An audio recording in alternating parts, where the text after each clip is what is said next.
বাবু এটা কি করছো এটা? আমি একটা জিনিস করছি। সামনে পৌষ সংক্রান্তি আসছে আর প্রচন্ড ঠান্ডা পড়েছে, তাই ভাবছি একটু পাটিসাপটা বানিয়ে নি। পাটিসাপটা বানাচ্ছো? হ্যাঁ তাহলে আমরাও শিখবো কিভাবে বানাবো পাটিসাপটা।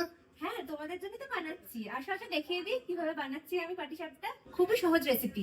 এটা আমি প্রথমেই গুলে রেখে দিয়েছিলাম। এর মধ্যে দিয়েছি 1 কেজি চালের গুঁড়ো, 500 ময়দা, 250 সুজি, খেজুরের গুড় দিয়েছি পরিমাণ মতো, আর 1 চিমটে লবণ দিয়েছি। আর এখানে আমি গুলেছি দুধ দিয়ে, কোনো জল ইউজ করিনি। আর এটা গুলে প্রায় 10 মিনিটের মতো রেখে দিতে হবে। আর এর পাশাপাশি পাটিসাপটার জন্য পুরো করতে হবে। তো পুরের জন্য আমি নারকেলটা আগে থেকে কুড়িয়ে রেখে দিয়েছিলাম।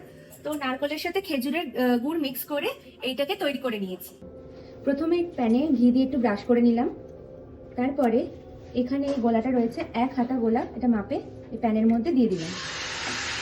তারপরে এইভাবে একটুখানি ছড়িয়ে নিতে হবে প্যানের মধ্যে, যাতে সমানভাবে গোলটা হয়। এরপর দিয়ে দেব যেটা পুর করে রেখেছি, সেই পুরটা, নারকেলের পুরটা এরকম লম্বা করে দিয়ে দিতে হবে। লম্বা করে দেওয়ার পর এরপরে আমরা আস্তে আস্তে এটাকে পাল্টে নেব। এখন একটু হতে দিচ্ছি। এবারে আস্তে আস্তে এটা করে পাল্টে নেব।